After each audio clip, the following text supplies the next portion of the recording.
Welcome to 2050 Investors, the podcast that deciphers economic and market megatrends to meet tomorrow's challenges.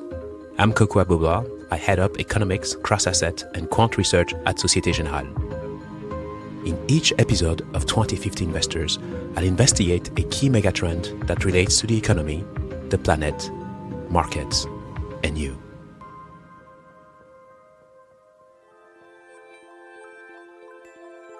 Have you ever wondered where all the parts, components, and raw materials needed to build your iPhone or any smartphone came from?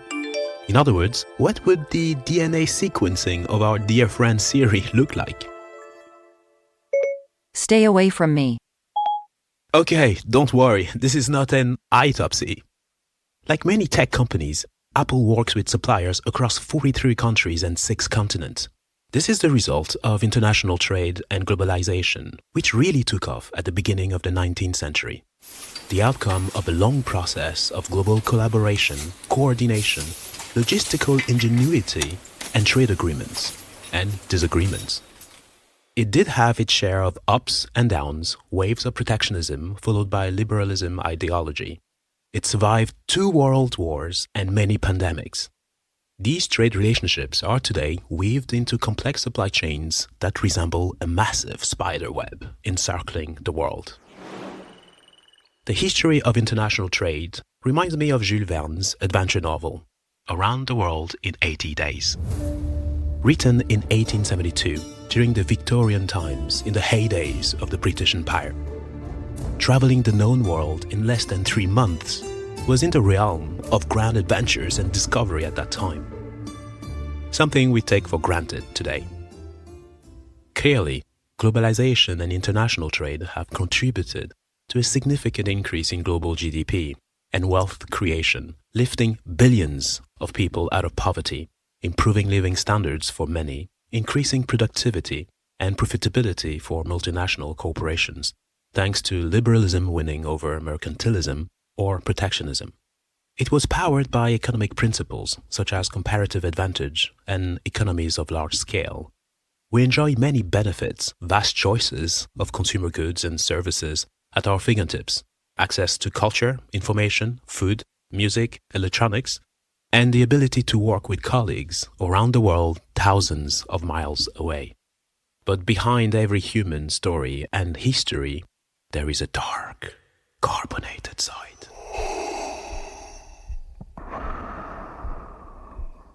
That's a déjà vu. Clearly, not everyone has benefited from international trade. While the benefits are undeniable, the side effects and collateral damage are significant.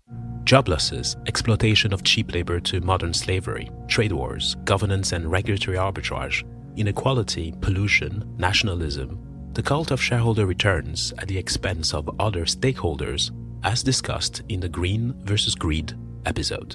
Finally, worrying greenhouse gas emission trends and biodiversity loss.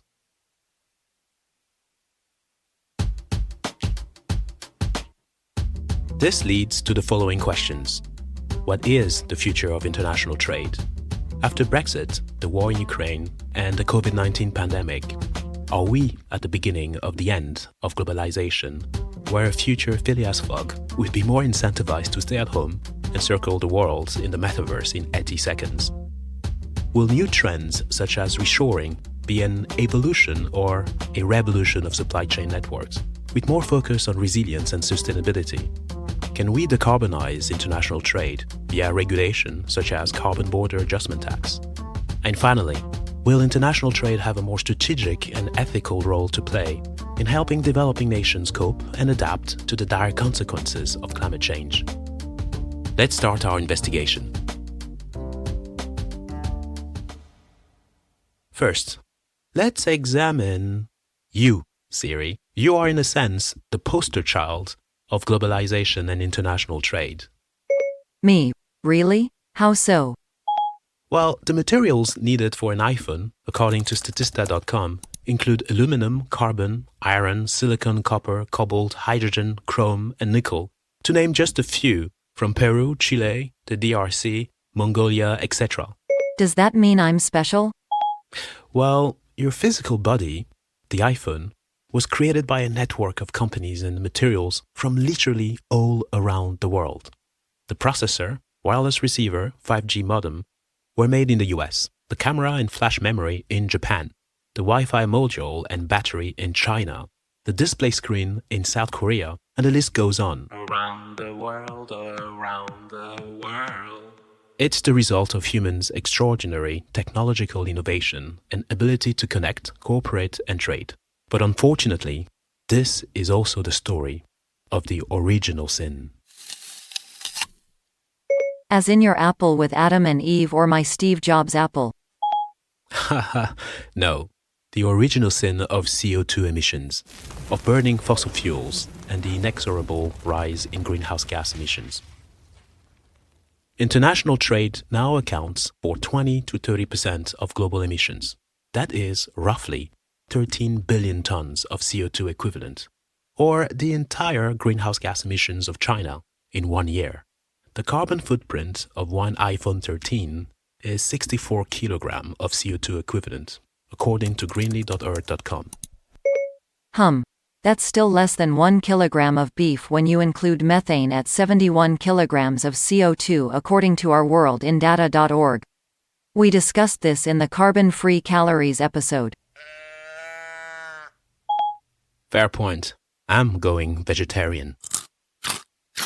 Now, to better understand the future of trade, one must first understand its history. To quote 19th century philosopher George Santayana, to know your future, you must know your past. Okay, but how do we do that? Well, I mentioned Jules Verne, didn't I? What about a quick trip around the world back in 1872, but in 80 seconds, alongside Phileas Fogg? Should I prepare the DeLorean from Back to the Future? Yes. The novel Around the World came at a time of great technological innovations, which started to open opportunities for rapid travel and tourism, with many around-the-world cruises advertised for the first time.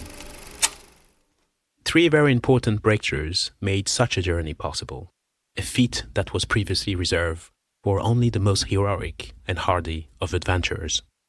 Number 1. The first transcontinental railroad in America in 1869. Number 2. The linking of the Indian railways around the subcontinent in 1870. And finally, number 3. The opening of the Suez Canal in 1869. Let's input our destination time for this trip. Here we go. London Reform Club. The day is October 2nd, 1872.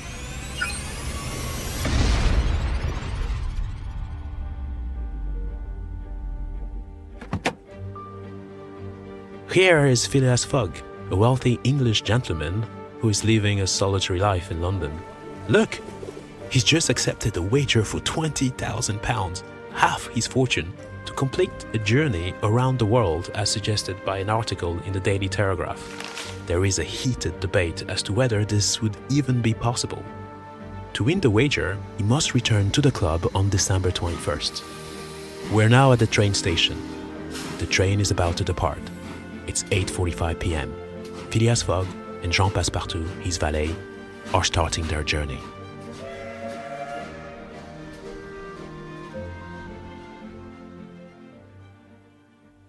Let's circle the world down the original itinerary, but in 80 seconds, podcast speed. Shall we? First, London to Suez, rail to Brindisi in Italy via Turin, and a steamer across the Mediterranean Sea. 7 days. Then Suez to Bombay, steamer across the Red Sea and the Indian Ocean. 13 days. Bombay to Calcutta, 3 days. Calcutta to Hong Kong, across the South China Sea. 13 days. Hong Kong to Yokohama, 6 days. Yokohama to San Francisco, across the Pacific Ocean. 22 days. San Francisco to New York, 7 days.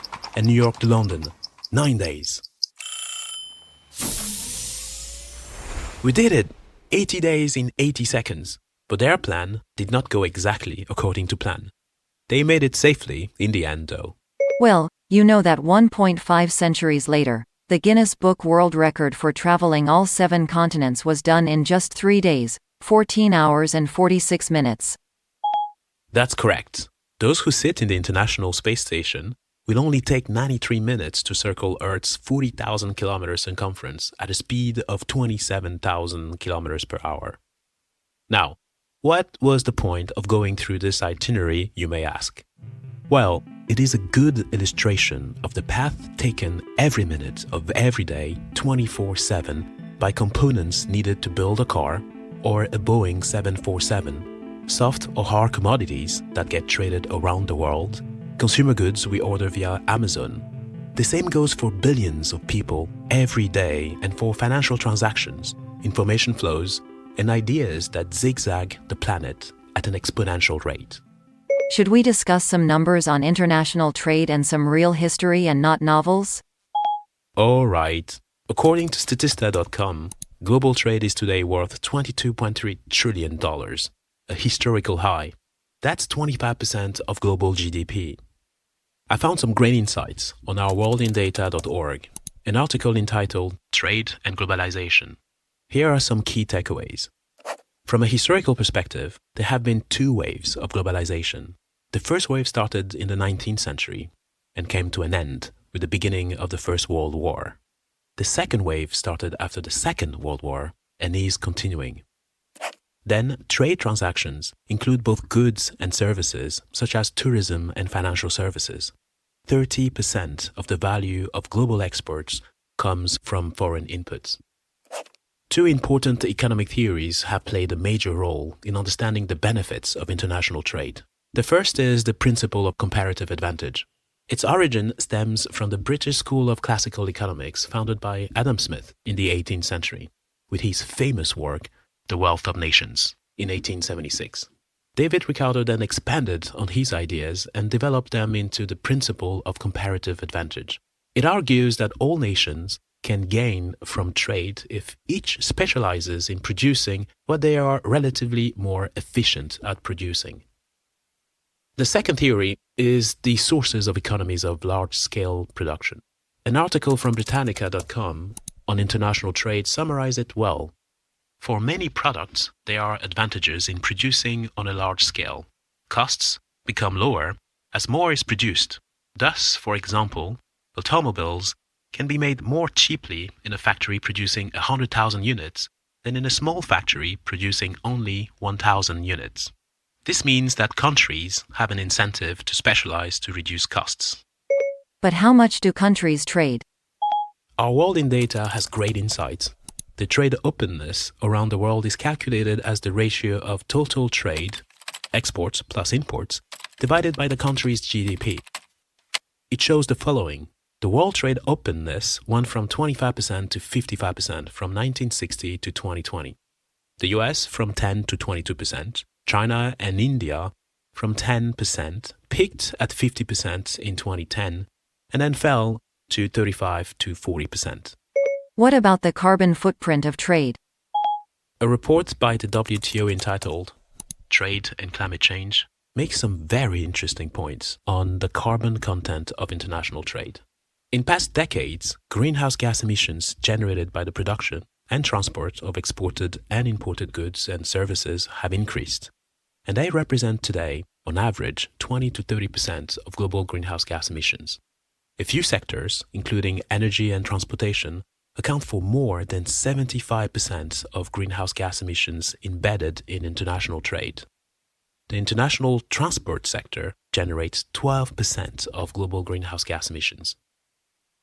While developed economies tend to be net importers of greenhouse gas emissions, developing economies and commodity-dependent economies tend to be net exporters of greenhouse gas emissions.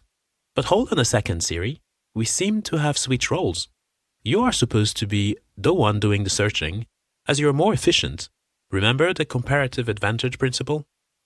I'm on strike today. Low pay. I want a raise. Have you seen the cost of electricity in the UK? Okay. Let's have a chat at the end of this episode. Now, what about the future of international trade when it comes to climate adaptation and mitigation? A very interesting article on the World Economic Forum website, weforum.org, entitled, Rethinking Trade's Relationship to Fight Against Climate Change, makes the following points. Quote, "We can reset trade to being a green, resilient and inclusive development mechanism, actively promoting climate-ready solutions to vulnerable economies. We need to make trade work for all so that developing countries can adapt and thrive in a low-carbon future." Thank you for your help, Siri. Another article from nature.com entitled "International Trade is a Key Component of Climate Change Adaptation" goes even further when it comes to putting more trade tariffs such as carbon taxes. Under current trade barriers, a pessimist scenario of high global warming plus 4 degrees by 2100 with no benefits from enhanced atmospheric CO2 on crops could cause up to an additional 55 million people to be undernourished by 2050, mostly in sub-Saharan Africa and South Asia. If trade restrictions that prevent increased trading under climate change were imposed, the impact could increase to an additional 73 million people. Reduction in tariffs and improvement in trade infrastructure would limit the impact to an additional 20 million people. This is an important point indeed. How does one decarbonize international trade? To dig into this further, let's get some insight from Team Knegt, Treasurer and Strategic Finance Manager at the Port of Rotterdam. It is the largest seaport in Europe and one of the top 10 in the world, with connections to more than 1,000 ports worldwide. Hi, Tim. Thanks so much for spending some time with us to investigate the future of international trade. I'm very happy to be here today. How can we decarbonize international trade, and in particular, the shipping industry? So in essence, what we have found is that there are 4 ways that you can decarbonize processes. I think number 1 is familiar to everybody here, which is you can actually stop the process. The second one is that you can capture the emissions. The third one is that you can electrify the activity. And obviously in that sense, you want to use green electricity for that process in that case. And the fourth one is that you can actually change what you put into the engine. And you can change the fossil fuel with a biofuel or a synthetic fuel. Yeah, this makes a lot of sense. But do you think that these ideas and other ideas, such as carbon border adjustment mechanism, can create financial incentives to decarbonize trade while maintaining reasonable level of profitability for businesses? I think that is specific to carbon border adjustment. It's very important to create a level playing field between parties that do business within a certain region and do business without or outside of a certain region. But it's a good starting point, but there is much more that is needed to create the financial incentives to decarbonize trade in that sense. But I think to that extent, as I was mentioning, there are 4 ways of decarbonizing. We also need the financial incentives and the proper regulations to also make sure that the right steps are made either towards electrification or towards a cleaner fuel. And just by enhancing or implementing a carbon border adjustment system, that doesn't necessarily just do the trick. Absolutely. So we'll definitely need more innovative solutions. Looking at the future, do you think we are witnessing the beginning of the end of globalization in the aftermath of COVID-19 pandemic and the related supply chain disruptions, and particularly the focus on reshoring? I think that what we see is that there are kind of a certain amount of paths on the way forward. There are kind of 2 ways forward with respect to the focus on the climate that is evolving. So there's 2 paths there, and I think there are 2 paths when you look at kind of globalization.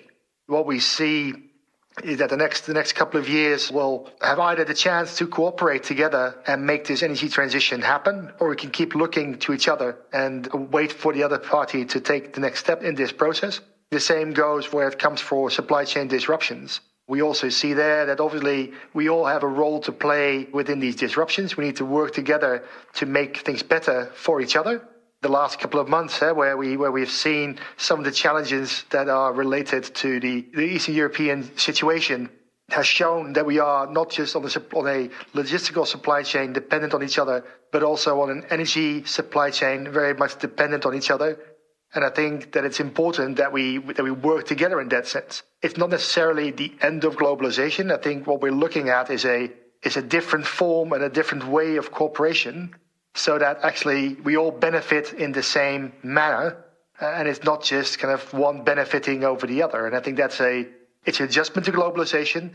But in my hope, I don't hope that we end globalization, because that would mean that we're ending the cooperation levels that we've decided upon or that we've kind of made possible over the last couple of years. Yeah, this is a very important point, because it is true that international trade is an amazing history of collaboration and cooperation. And I think it's only through cooperation that one can have a chance in finding solutions to the challenges ahead.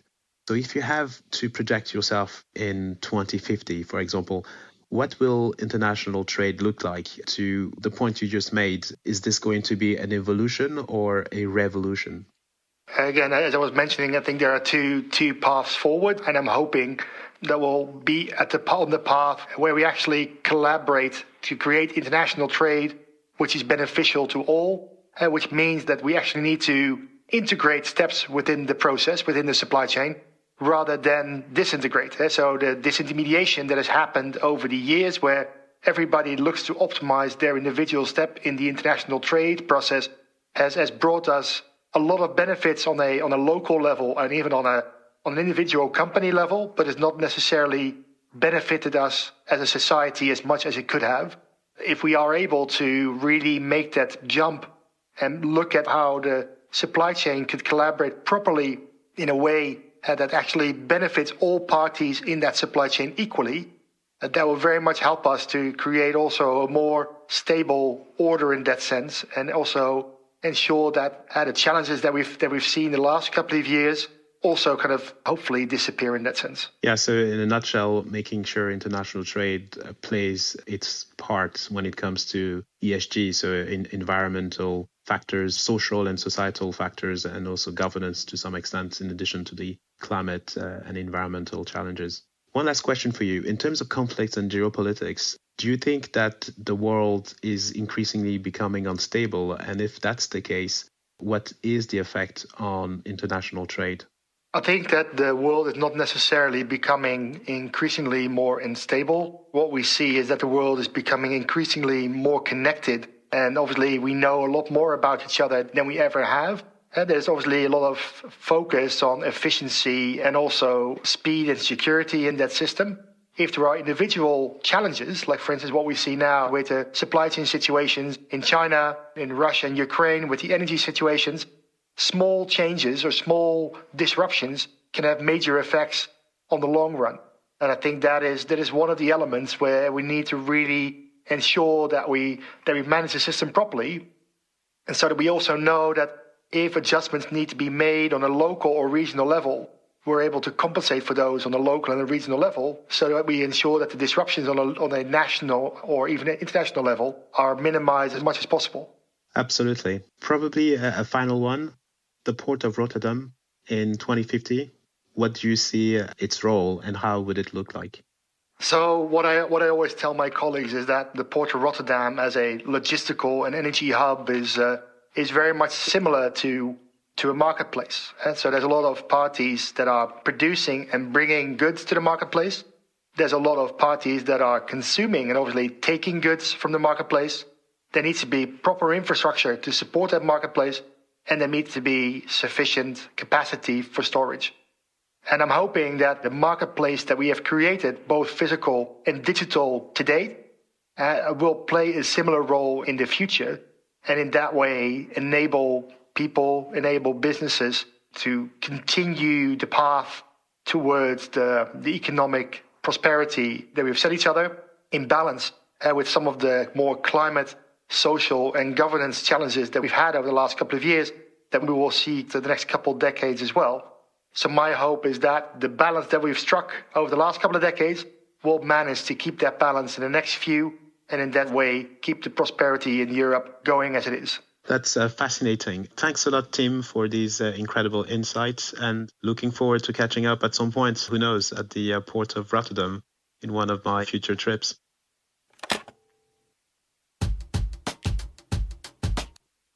One takeaway of this investigation for me is that international trade, despite its drawbacks, is fundamentally about global cooperation. and its future will depend on the ability of future generations to collaborate and meet the challenges of tomorrow. To conclude, I'll quote 17th century English poet John Donne. "No man is an island entire of itself. Every man is a piece of the continent."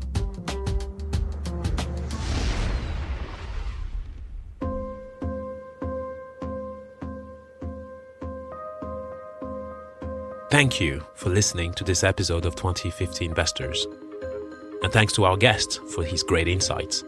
I hope this episode has helped you get a better sense of the future of international trade. You can find the show on your regular streaming apps. Please subscribe, leave comments and stars anywhere you like, and spread the word. See you at the next episode. Hey Siri, can I have a word?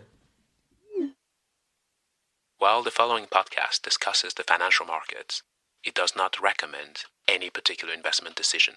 If you are unsure of the merits of any investment decision, please seek professional advice.